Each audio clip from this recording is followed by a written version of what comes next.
Bonjour c'est Swat, Ça va? ça va super et toi? Très bien, merci. Bienvenue dans le média Aloha News. On va parler aujourd'hui pour la sortie de ton EP qui s'appelle Chute Libre. Toi tu sors gagnant dans la nouvelle école de l'édition 2024. Moi ce que j'ai pu remarquer c'est que les artistes qui sortent de ce genre de télécrochet, ils ont une visibilité énorme, ce que tu as eu aussi, et ils s'empressent par exemple de sortir des projets directement pour essayer de surfer entre guillemets sur la visibilité qu'ils ont. Toi c'est pas le choix que tu as fait. Parce que tu sors déjà là, tu sors un EP quelques mois après avoir remporté l'émission. L'album vient après. Pourquoi est-ce que tu as fait ce choix-là? Alors pourquoi j'ai fait ce choix? C'était pas vraiment la décision à la base, parce que c'est une décision que j'ai prise un peu sur le tas. Au tout début, j'ai envisagé de sortir un projet vraiment direct dans la foulée de Nouvelle École. C'est ce qui était prévu sur papier. Et après, je me suis rendu compte que au plus j'approchais de la date butoir, au plus je me rendais compte que j'avais pas vraiment que la musique elle était pas prête. Et j'aurais pu sortir un truc vite, mais juste musicalement je sentais que c'était pas encore ce que je voulais montrer, quoi. J'étais pas vraiment fier de ce que j'avais fait en studio à ce moment-là. Donc j'ai pris la décision avec mon équipe, pas tout seul, mais même sur leurs conseils à eux, de temporiser de quelques mois et de pouvoir sortir le truc. En fait, l'après Nouvelle École, comment gérer, comment le mieux breaker sa carrière par la suite et tout, c'est la question que tout le monde se pose, et qu'en vrai personne n'a trouvé la réponse, parce qu'il y en a pas. Je pense que c'est vraiment du cas par cas en fonction des artistes, et que ça dépend aussi de plein de paramètres, et que de toute façon l'exposition que donne Nouvelle École, elle est tellement énorme que la suite, elle sera d'office moins fat, c'est sûr. Parce qu'ils ont vraiment, Netflix, ils ont une force de frappe, elle est incroyable, le moment où ça sort, l'intérêt que tout le monde a. Ça sert à rien de se dire, je vais avoir la même exposition que ce que j'ai eu là en juillet 2024, je vais avoir la même sur mon EP ou mon album, c'est mort. De toute façon, ça n'arrivera pas. Donc la question qu'il faut se poser, c'est comment faire en sorte de construire une carrière par la suite. Et construire une carrière d'artiste, ça passe par la musique. Qu'en vrai, le marketing, les RP, le machin, tout ça, ça passe après. Le plus important, c'est de bosser au studio, faire du bon son, et la suite, ça ira, quoi. Tu disais dans certains morceaux que vous avez fait le plus dur, entre guillemets. Dans d'autres interviews que j'ai pu voir, tu disais que finalement l'aventure commence aussi en même temps après cette victoire de Nouvelle École. Comment tu te situes aujourd'hui, où en même temps, d'un côté, t'es un artiste reconnu, et d'un autre côté, t'as encore beaucoup de choses à construire. Mais je le vis bien, parce que je crois que le plus gros pour les artistes, c'est la visibilité. Enfin, c'est le plus gros challenge, c'est le plus dur à trouver.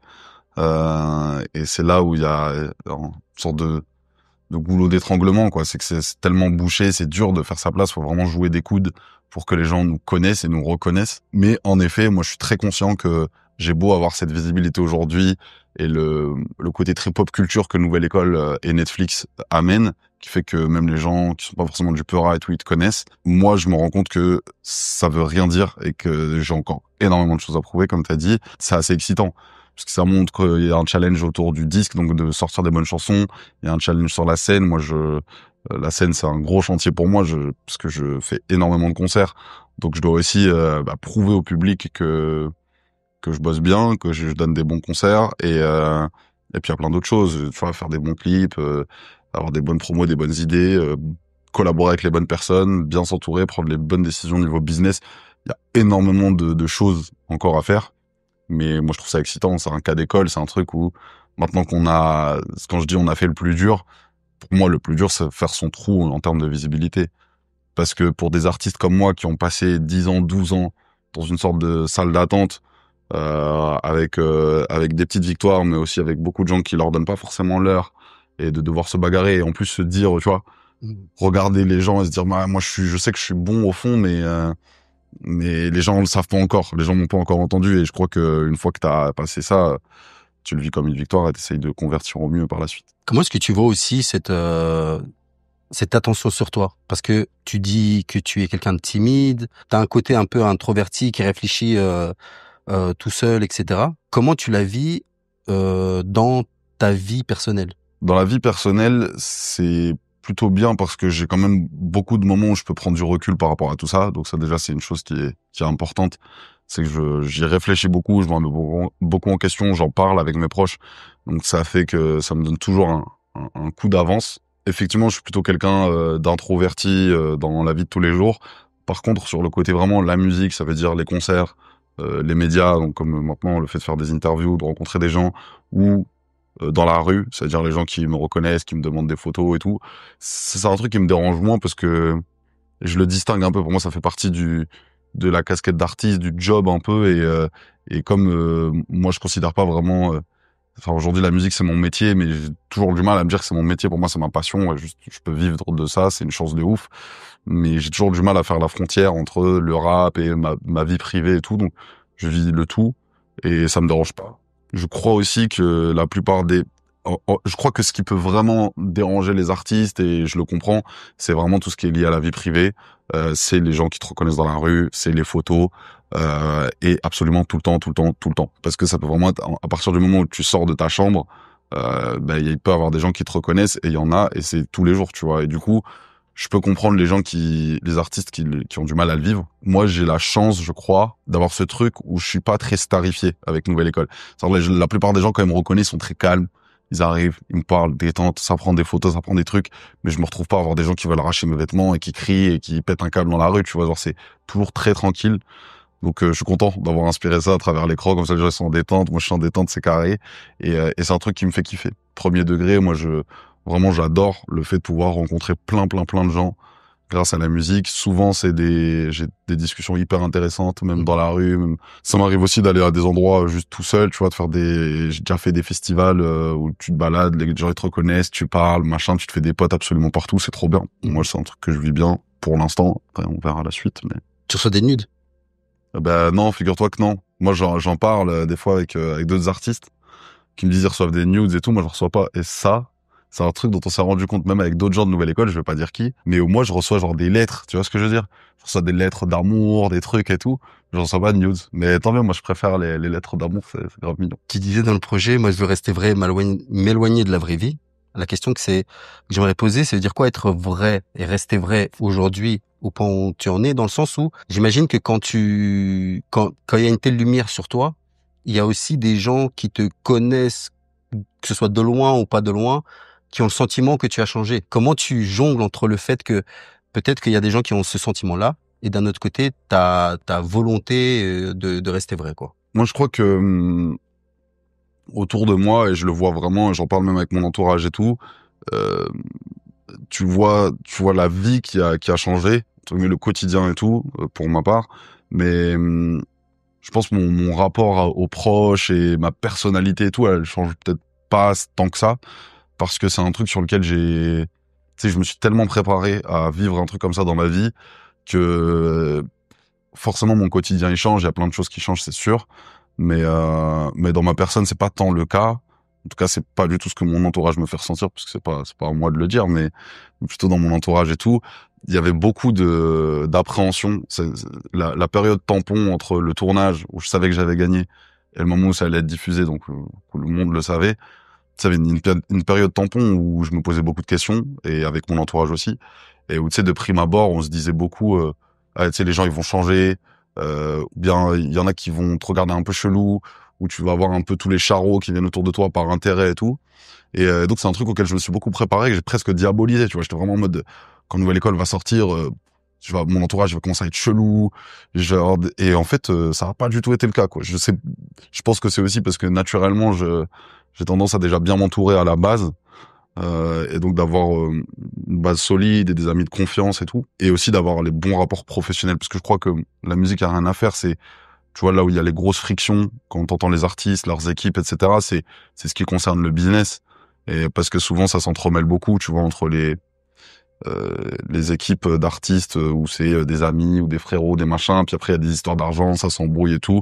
Moi, ce qui est cool, c'est que en fait tous les gens avec qui je travaille professionnellement, on a des relations vraiment très cadrées, les contrats, les trucs, c'est carré, tu vois, c'est que des gens dont c'est le métier, des professionnels, et donc je distingue toujours très bien le pro du perso, qui fait que franchement ça roule bien, quoi. Ce succès, qui soit en termes de popularité ou en termes de économique, est-ce que ça t'a permis aussi de recoudre, on va dire, des petites blessures de l'enfance? Je veux pas dire que c'est une blessure d'enfance, mais je dirais que c'est plutôt de pression un petit peu au-dessus de la tête et tout. Clairement, c'est le truc tu vois, que j'ai beaucoup eu en tant qu'enfant d'immigré, d'avoir grandi dans un quartier social et tout. C'est ce truc de la pression qu'on peut avoir faut faire des études, faut gagner un salaire, faut être bien et en pensant aux parents particulièrement, qui était pour moi ça a toujours été une épée de Damoclès au-dessus de ma tête. J'avais toujours peur d'échouer à ce niveau-là. C'est pas facile, c'est dur de peu importe d'autres personnes et d'où on vient, de s'accomplir et en tant qu'adulte et tout, de rendre fiers nos parents. Moi, ça a toujours été mon grand questionnement quand j'étais plus, on va dire, début de l'adolescence, et puis ça m'a suivi jusqu'à là, il y a 1 an ou 2, quoi. Et puis là, aujourd'hui, mon plus grand réconfort, encore plus que de pouvoir m'acheter des Lego, c'est vraiment ce truc de me dire, là, les parents sont sereins, tu vois. Ils sont sereins, et c'est même pas juste une question d'argent. C'est vraiment la question tu sens qu'ils voient que leur gamin, il est heureux, tu vois. Et moi, je pense que quand j'étais petit et que mon père, il me disait, faut faire des grandes études, faut machin, j'avais toujours l'impression qu'il fallait que je gagne de l'argent. Donc en fait, c'était ça qu'il voulait me dire. Que pour moi, je traduisais faire des grandes études, c'est-à-dire gagner un bon salaire et ne plus être pauvre. Moi, je le traduisais comme ça, alors qu'en fait, pas du tout. Ce que mon père voulait dire, c'était surtout fais des études et travaille à l'école, de sorte à ce que plus tard, tu puisses faire ce que t'aimes. Et c'est pas une question de tu dois faire de l'argent, c'est juste ne pas avoir à faire un métier par dépit et à t'enfermer dans une vie que tu n'apprécies pas. Je trouve ça beau parce qu'aujourd'hui, vraiment, je suis très à l'aise avec ça, et ça enlève un poids des épaules, parce que c'est un verre d'eau que j'ai porté pendant toute mon adolescence et pendant une 12 d'années. Et aujourd'hui, de me dire, ça y est, je me sens léger avec ça, c'est cool. Pourquoi tu traduisais le fait que ton père veuille que tu fasses des études, etc., par le fait d'avoir de l'argent? Pourquoi est-ce que tu avais traduit ça? Pour moi, je le traduisais comme ça parce que quand on nous dit d'avoir des diplômes, forcément, tu fais juste une sorte de rapport de gros diplôme égale un poste qui te permet d'avoir un bon salaire, alors que les gens qui ont pas de diplôme, ils font des métiers où ils ont un bon salaire. Et donc, quand t'es adolescent, tu réfléchis un peu comme ça. T'as toujours cette impression de, si t'étudies pas bien à l'école, tu vas finir en Hess et tout, machin, et donc tu dois bien travailler, tout ça. Alors que, effectivement, mon daron ne l'a jamais exprimé comme ça. Pour lui, c'est vraiment, tu vois, dans ce truc il y a pas de sous-métier. Il y a juste, des gens qui aiment ce qu'ils font et des gens qui font des choses parce qu'ils ont pas forcément le choix. Et ça a été le cas pour mes parents. Et je crois que c'est ça. Ils voulaient un petit peu fermer le robinet qu'il y a eu peut-être de plusieurs générations, et se dire maintenant il faut que les enfants ils fassent un truc qu'ils aiment, quoi. Par exemple, dans Turbulence, t'écris, tu dis j'emmerde les oppresseurs et les professeurs qui veulent retirer le voile de mes sœurs. Pourquoi est-ce que tu t'es dit à ce moment-là, je ressens une nécessité d'écrire cette phase-là? Pourquoi je ressens une nécessité d'écrire cette phase-là? C'est parce que ça me permet moi en tant qu'artiste, de mettre le doigt et la lumière sur des causes que j'estime importantes, en tout cas qui font en parler. Pour moi, c'est vraiment ce truc de se dire, on a la chance de pouvoir débattre, de pouvoir remettre des choses en question, et donc il faut le faire si on estime que c'est nécessaire. Moi, personnellement, j'estime que ça l'est. Et donc cette volonté, c'est aussi de pouvoir forcément, en une phrase courte, bien efficace, d'exprimer des choses, mais surtout de les mettre en lumière, parce que en vrai, en tant qu'artiste, on a de la visibilité, on a de l'influence, on a des outils pour communiquer la musique, et la musique, c'est, tu vois, y a rien à dire. La musique, c'est plus sexy que de faire un communiqué ou de faire un bouquin ou de faire un truc. La musique, c'est tout le monde l'écoute, tout le monde machin, ça passe vite, c'est une punchline, c'est fort, bam, tu vois. Et donc je pense que c'est important dans notre position, enfin, je parle pour moi en tout cas, en position en tant qu'artiste, de me dire de profiter des spots que j'ai pour mettre en lumière des causes, mais ça veut pas dire que cette cause-là, je vais la développer, parce que c'est pas en une punchline que je vais faire une thèse. Et par contre, c'est en une punchline que je peux dire ce serait cool d'écouter les gens qui ont des thèses à faire, des thèses à dire. Donc en l'occurrence, oui, ça peut parler autant de l'école, du voile, de violences policières, de plein de choses que je peux pas développer en une chanson, ni en une phrase, mais au moins de mettre la lumière dessus. En fait, ce que je trouve intéressant, que ce soit avec cette phrase ou la phrase où tu parles du flic qui prendra plus d'argent que toi sur Nouvelle École, Celle-là, je l'aime bien. C'est que avec une phrase, on voit ton avis. Mmh. Tu vois ce que je veux dire? C'est-à-dire, on voit clairement ton avis. Toi qui a justement un grand passif dans j'imagine que tu as écouté du rap de l'époque, etc., etc.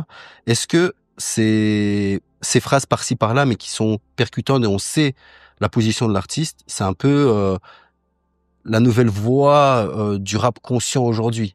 Ou est-ce que c'est toujours possible de faire un rap conscient de A à Z et être percutant au plus grand nombre? Je pense en vrai les deux sont conciliables parce que je crois que c'est plus comment les artistes sont à l'aise ou pas de le faire, et aussi toujours tenir compte que la musique, moi forcément tu vois l'école de laquelle je viens en termes de rap et tout, on va se dire c'est le fond avant la forme, mais dans les faits non, la musique c'est de la forme et absolument quasiment que de la forme. Le fond il est là que pour servir la forme, mais en vrai tu peux écrire le meilleur texte si ton flow il est naze, tu sais pas poser ta voix sur une prod, même si c'est bien conscient, bien écrit, bête de punchline, si la forme elle est nulle, ça craint. Alors que on voit bien aujourd'hui aussi que si le fond il est pas ouf et que la forme elle tue, et moi le premier quand j'écoute du son, il y a pas grand chose à raconter, tu vois, c'est très pauvre, mais ça sonne bien, ça tue. Et pour moi la musique ça sert à ça. Après si on veut juste faire du fond, bah là on écrit des bouquins, et encore même dans l'écriture en tant que telle, il faut aussi tenir compte de la forme. Et donc si on est d'accord avec ça, faut se dire aussi que là souvent quand on veut être engagé, faire passer des messages, être en mode politiser la musique et tout, bah ça nous met plus de contraintes en termes de forme, et donc c'est dur de trouver un milieu. Parce que si on part un peu, je sais plus c'est quoi la vidéo de Mister V là où il fait le cliché du rap un peu à l'ancienne, très politisé et tout, bah ça tombe vite dans un cliché comme ça, tu vois.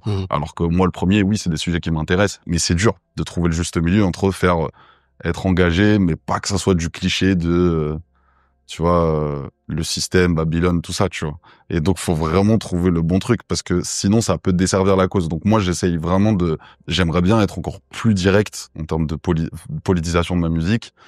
Mais en même temps, c'est aussi des choses sur lesquelles faut mettre des gants, parce que tu peux pas dire tout et n'importe quoi. Tu vois, moi, si je veux dire une position, notamment toutes les phrases que j'ai dites, dans les derniers morceaux, qui sont des trucs sur lesquels on peut m'attraper, tu vois, en interview, ça peut être en direct, ça peut être avec des gens dont les intentions sont moins, tu vois, moins nobles, ou des gens avec qui t'es vraiment opposé politiquement.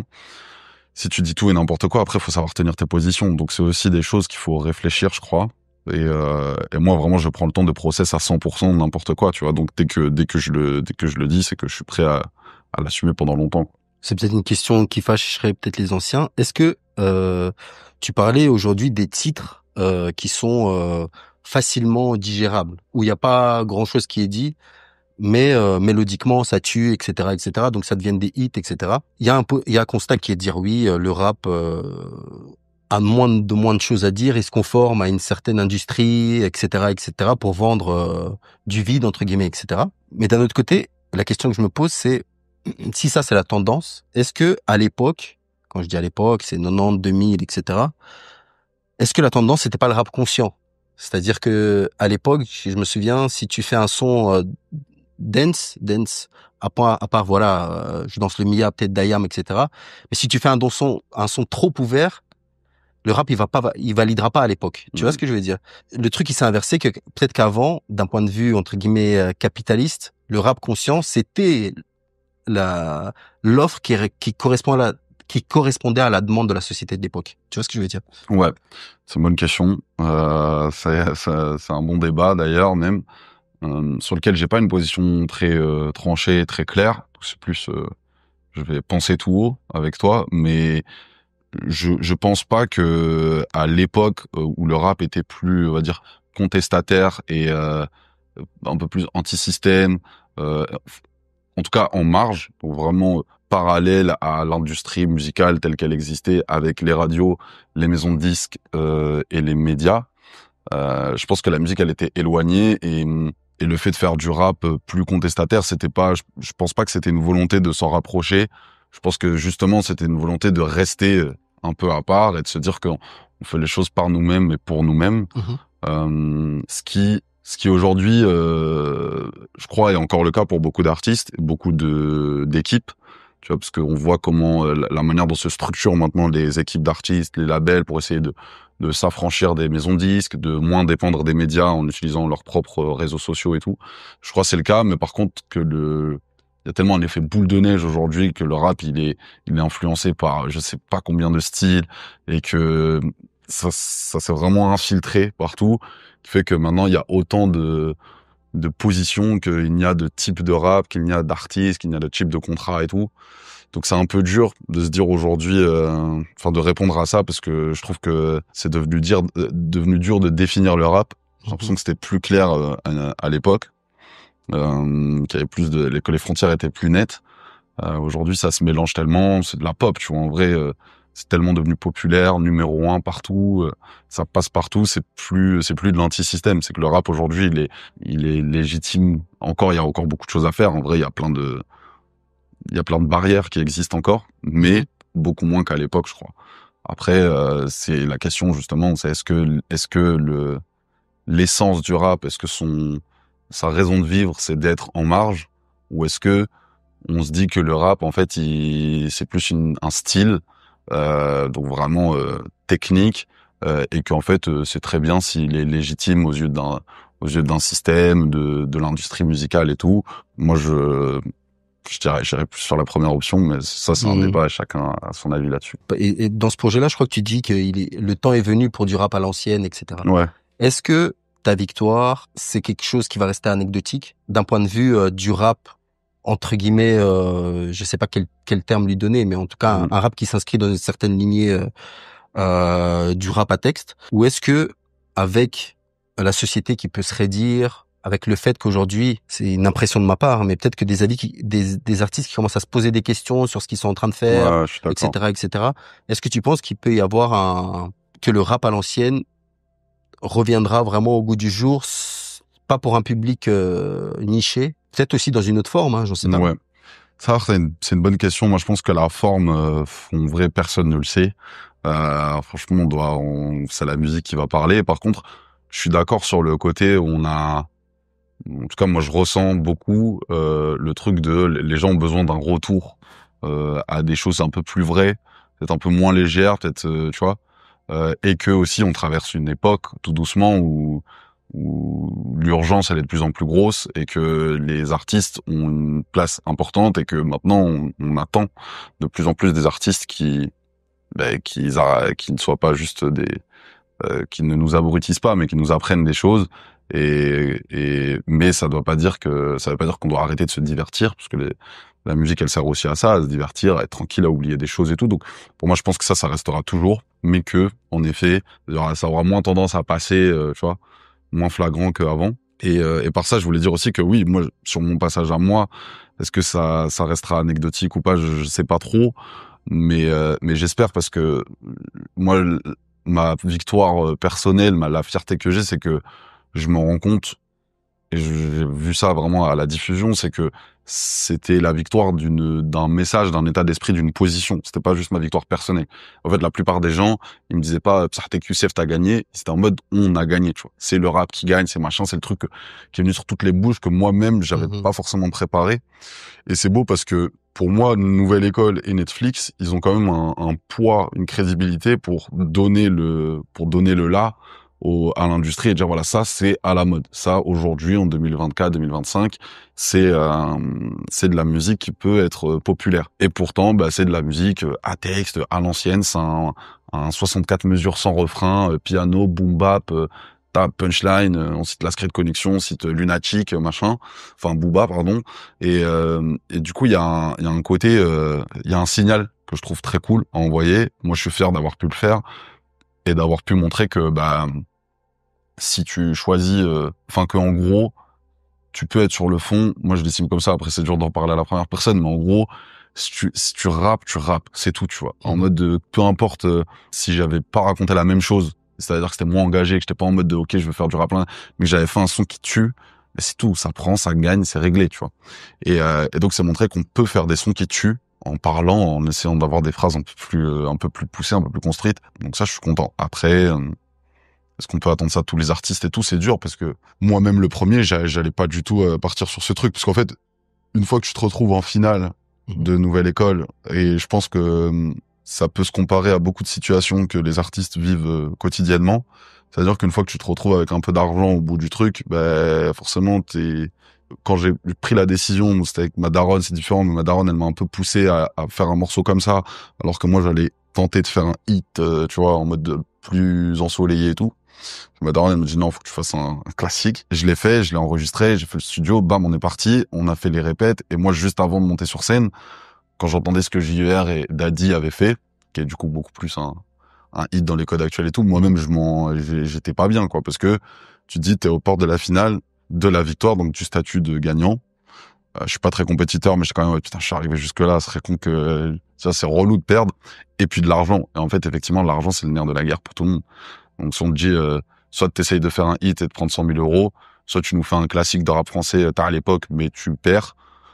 Franchement, faut être vraiment un ancien pour se dire, non, je les perds et j'y vais, quoi, tu vois. Les gens qui ont des cahiers des charges un petit peu et tout, on peut aussi les comprendre, quoi. C'est dur d'aller au bout de ces idées. Ça coûte cher, en tout cas. Est-ce que ton titre là, il a eu un impact parce que notamment, mais c'est vrai qu'on le relève pas souvent, par exemple dans Nouvelle Coach, pour un profil comme SCH, c'est quand même quelqu'un qui connaît très bien le rap, tu vois, qui s'inscrit vraiment dans une lignée où il a écouté plein de choses que toi t'aurais pu écouter, etc. Est-ce que ça a joué peut-être aussi dans ta victoire, que en fait peut-être que le grand public, et je vais pas juger le grand public, mais il y a peut-être des gens qui connaissent pas la scred par exemple, et c'est tout à fait normal, mais que tu t'adresses aussi à un jury qui lui connaît sait de quoi tu parles. Tu vois ce que je veux dire? Ben, moi, je pense pas que ça ait beaucoup joué parce que justement, on le voit un petit peu dans l'argumentaire qu'il y a dans la série et tout, enfin, sur l'épisode final pendant les délibérations. Moi, je pense pas que soit la connaissance du rap à l'ancienne qui ait joué en ma faveur. Forcément, ils en ont tenu compte. Et donc, oui. Et ça, c'était pendant toutes les missions, tu vois. SCH, il avait justement ces refs-là. Il m'a parlé de la Secret Connection dès le premier épisode et tout. Donc, oui, ils avaient ces affinités. Par contre, moi, je crois que ce qui a été vraiment le gros avantage pour moi et qui m'a vraiment fait gagner, c'est justement l'inverse. C'est que je me suis retrouvé face à un public qui est du coup là pendant la finale. On voit, il y a à peu près, je sais pas, 600, 700 personnes, un truc comme ça. Je me suis retrouvé face à un public qui m'a genre survalidé, où les gens ils étaient vraiment en mode ils se battaient pour moi aussi pendant les délibérations et tout. Et je sais plus à quel point on le voit au montage et tout, parce que j'ai même pas tout bien regardé, mais en gros, les gens ils étaient vraiment en mode avec moi de fou, après le son, avec standing ovation et tout le bordel. Et je pense que c'est ça qui a un petit peu éveillé le jury, c'est de se dire, ok, nous, on a les refs. Enfin, oui, ils connaissent la Secret Connection, ils connaissent machin. Mais là, devant eux, ils ont que des gens de, tu vois, 18, 19, 20 ans c'est limite, est-ce qu'ils connaissent IAM ou quoi, tu vois, ils savent pas. Et pourtant, ils se sont pris une claque. Et du coup, c'est de se dire, justement, c'est la force de la musique, de se dire, en fait, oui, c'est du rap à l'ancienne, machin et tout. Et pourtant, ça a touché des gens qui savent même pas qui est la Secret Connection ou qui est IAM, qui ont pas les rêves, ça a touché des gens, c'est pas des nostalgiques. Tu vois, tu peux comprendre que la musique, elle touche des nostalgiques parce que c'est un peu en mode, waouh, ça y est, c'est comme à l'époque, comme quand on avait 20 ans et tout. Mais par contre, que ça touche des gens qui n'ont pas la ref, c'est encore plus fort. C'est-à-dire, tu te dis, ouais, c'est intemporel, c'est machin, c'est magnifique. Et je pense que c'est ça qui a joué en ma faveur. Dans ce projet, il y a un titre que moi j'aime beaucoup qui s'appelle Le monde qui tourne autour de moi. Tu dis, le monde qui tourne autour de moi, pourquoi je ne lui ressemble pas? Est-ce que tu peux expliquer un peu cette phase-là? Expliquer cette phrase-là, je pense que c'est une phrase qui se résume beaucoup à mon enfance. Peut-être que parfois je ressens un petit peu moins aujourd'hui, en tout cas moins souvent. Tu sais, c'est une phrase qui veut parler un petit peu parfois du rejet ou de l'impression d'être un peu différent des autres, de pas penser comme tout le monde, de pas faire les choses comme tout le monde. Et en fait, elle fait référence à plein de types de situations différentes que j'ai vécues. Et pourtant, elle résume assez bien le truc. Donc je trouvais ça cool. Le monde qui tourne autour de moi. J'aime beaucoup cette chanson. Je suis content. Juste pour revenir un petit peu au rap dit à l'ancienne, j'ai l'impression qu'il y a un espèce de... On les relève pas assez souvent, mais il y a un espèce de... Je sais pas si c'est une faille spatio-temporelle, mais c'est Big Flo et Oli, par exemple. Tu vois, ils ont une popularité énorme, et quand t'écoutes leurs morceaux, tu ressens ce truc-là, tu vois, de j'ai envie de dire des choses, j'ai envie ça rappe, ça rime, etc. Il y a, je sais pas s'il y a vraiment de l'autotune, je suis pas très peu, hein, très ouais, peu. c'est pas autotune, ouais. Et ça fait des années qu'ils sont là, mais on n'a jamais, on va dire, rarement relevé le côté, mais attendez, mais le rap dit à texte, conscient, je sais pas quel est le terme qu'on va mettre, ça existe et ça a une popularité. Bah, moi, je pense que, en vrai, Big Flo et Oli, tu vois, ils ont, je crois, leur buzz, il était tellement jeune que on va pas forcément les voir, tu sais, comme des anciens, des trucs et tout. Pourtant, si, pour moi, tu sens de fou l'influence, même beaucoup de boom bap. Après, ce qui est bien aussi avec eux, c'est que musicalement, c'est quand même très poussé. très poussé, ça peut sonner simple pour certaines personnes qui ont pas l'impression que c'est genre les prods les plus, alors qu'en fait non, c'est hyper travaillé, c'est les refrains chantés hyper efficaces qui font que du coup c'est très populaire. Moi je crois que aussi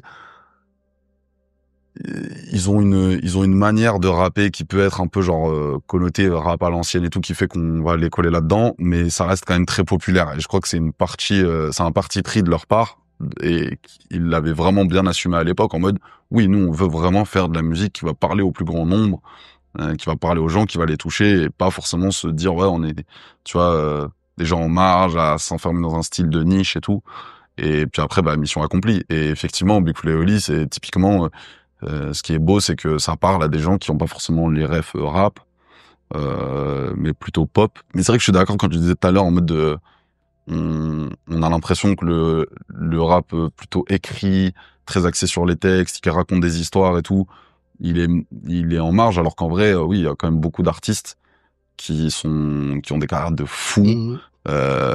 Et pourtant c'est plutôt c'est très poussé sur l'écriture, comme un Orelsan par exemple, tu vois.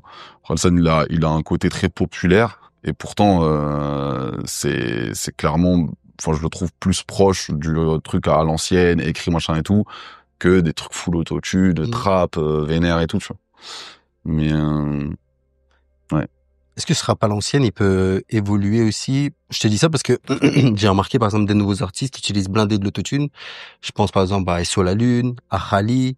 Quand t'écoutes leurs textes, c'est une autre forme d'écriture. C'est une écriture qui se conforme, qui a moins de, qui est beaucoup plus espacée. Mais tu peux pas dire qu'ils écrivent pas. Tu vois ce que je veux dire? Entre guillemets. Je sais pas si tu connais un petit peu, mais ils ont leur façon d'écrire, etc. Et au fond, au final, je me suis dit, ça veut dire quoi, bien écrire, quoi. Ouais. Ben ça, je connais un petit peu, mais pas très très bien et tout. Mais par contre, effectivement, moi je crois que le truc de, en fait, l'écriture c'est une chose, donc le fond, la forme c'en est une autre, et c'est souvent un peu indissociable, parce que la musique c'est un tout. Mais moi je suis par contre d'accord sur le fait que en fait l'autotune c'est plus du tout un débat pour moi, genre je suis vraiment en mode de, ça l'a été pendant je sais pas combien de temps, en mode de, les gens qui sont là en mode ouais mais l'autotune, est-ce que c'est du vrai rap, est-ce que machin, les gens qui trafiquent leur voix et tout machin. Moi je trouve que c'est un débat on aurait pu l'avoir en 2010, mais pour moi maintenant c'est terminé quoi. L'autotune c'est là et ça tue. Enfin, après moi c'est mon avis, mais c'est très bien. Moi par exemple je suis très bien placé pour avoir ce truc là, parce que j'en utilise très peu, vraiment très très peu, parce que juste je trouve pas, c'est pas un outil que j'ai beaucoup utilisé et tout, mais par contre j'en écoute à balle, j'aime trop, et des fois ouais, quand c'est, que ce soit autotuné ou pas, quand c'est bien écrit tu le sens. Et je pense par exemple à une artiste, je sais pas si tu connais Asinine, bah, elle c'est une Marseillaise, c'est très donc autotune, un peu hyper pop, un peu laylo, un peu dark, tu vois. Faut pas être vraiment hyper pop, mais plutôt ouais. C'est très bizarre, et donc c'est full autotune. En tout cas beaucoup d'effets sur la voix et tout. Mais par contre l'écriture, au début tu captes pas forcément très bien les textes et tout. Mais si tu regardes l'écriture, pour moi c'est la meuf qui écrit le mieux en termes de rap français aujourd'hui. De tout ce que j'écoute, c'est la meuf qui écrit le mieux, tu vois. Et elle casse tout le monde. Et pourtant, c'est de prime abord, c'est un ancien qui est là anti-autotune, il écoute ça, il se dit wesh, non, tu vois. Alors qu'en fait, bah, elle écrit mieux que toi, c'est sûr. C'est sûr. En fait, je crois que c'est, moi je l'appelle Asinine, elle a bossé avec Kozai. Asinine. Je sais pas si ça se dit Asinine. Exactement, ouais, t'as raison. Elle a bossé avec Kozai. Ouais, moi je pense que ça se dit Asinine, pendant longtemps je disais Asinine aussi. Ok. Mais oui, c'est ça, c'est elle. Et du coup, bah, pour moi ça reste rap, et elle couche tous les rappeurs en écriture, laisse tomber. Il y a personne qui parle avec elle, elle est trop forte. Est-ce que t'as trouvé une recette hit, entre guillemets, du You Say What, sans forcément chercher le hit à te conformer, mais tu peux dire, ok, ça, c'est ma formule, ou c'est ce que j'ai envie de... Ok. C'est marrant, c'est une question très spécifique. J'ai déjà réfléchi à ça, mais depuis longtemps, en vrai, même avant Nouvelle École, parce que c'est pas en mode formule hit, mais par contre formule de faire un son Youssef Swat, que bon, c'est pas du tout c'est pas du tout un style inventé, mais c'est un truc juste, c'est ça que je sais faire le mieux. C'est effectivement en mode tu mets une prod boom bap, tu vois, 85 ou 90 BPM, un bon piano, un truc un peu mélancolique, Je rappe pendant 64 mesures, sans refrain, avec des bonnes punchlines, bien mélancoliques, bien machin. Ça, c'est normal. Genre, je peux en faire tout le temps. Et c'est ça qui est, des fois, c'est problématique, c'est que c'est trop, enfin, c'est pas que c'est facile, mais c'est que c'est la chose qui vient en premier. Donc, souvent, je sais pas, j'écoute un paquet de prod. Dès que je tombe sur une prod comme ça, je fais pause et je me mets à écrire. Et, parce que ça vient tout seul. Et donc, tu vois, le générique de fin de Nouvelle École, c'est limite, je peux en faire un par semaine tellement ça vient trop. Mais en fait, c'est des morceaux qui peuvent vite saouler les gens. Donc, si tu fais que ça craint. Donc, en fait, pour moi, faut trouver la formule pour faire d'autres morceaux. C'est ce que je suis en train de chercher. Et par contre, dans un track listing, tu mets un titre comme as en mode long couplet sans refrain qui tue, tu fais un classique. Et puis après, le reste, tu fais autre chose, quoi. Mais effectivement, moi, c'est facile. Tu dois pas faire de refrain, tu vas tout droit, que des punchlines, machin, nan. Ça, c'est le moins casse-tête pour moi. Est-ce que le feat qu'il y a avec Youssoupha dans le projet, il peut s'apparenter à une forme de hit? Ouais, je pense, hein. Franchement, je pense, vu le refrain qui m'a sorti, là. Le refrain qui m'a sorti, ouais, je crois. Je pense bien. Et c'est ça qui est cool, c'est que, avec Youssoupha, on avait un peu cette réflexion de se dire, à deux, surtout à deux, les gens, forcément, ils vont nous attendre sur un truc peura à mort, tu vois. Mais c'était cool aussi de surprendre avec un refrain hyper ouvert, hyper ensoleillé, qui donne envie de star, qui est bien, tu vois. Et en même temps, quand c'est notre moment de rapper, c'est-à-dire sur nos couplets respectifs, là, que ça rappe, tu vois. Et donc, je pense qu'on a réussi à trouver justement la bonne prod, le juste milieu, le bon thème, le bon gimmick, pour avoir de tout. Donc, pour moi, ce qui est cool, c'est que c'est un morceau où il y a vraiment à boire et à manger. Et en termes de prod aussi, Lucci qui a fait le titre avec nous, il est trop fort sur la prod. Elle passe aussi par par différents univers et tout, mais je kiffe. C'est vraiment boom bap, mais limite à ma piano des fois et tout. Je sais pas, c'est très lourd. J'aime trop ce morceau. Est-ce qu'il y a un titre que tu conseillerais d'écouter au public pour découvrir cette EP-là, ou un titre que toi qui te touche? Moi, je pense que forcément il y a celui avec Youssoupha parce que c'est symboliquement celui qui me touche le plus, mais en même temps j'ai juste un 16 dedans, donc c'est peut-être pas le truc pour me découvrir moi. Du coup j'irai sur Le Monde qui tourne autour de moi, qui est mon deuxième préféré derrière le feat avec Youss.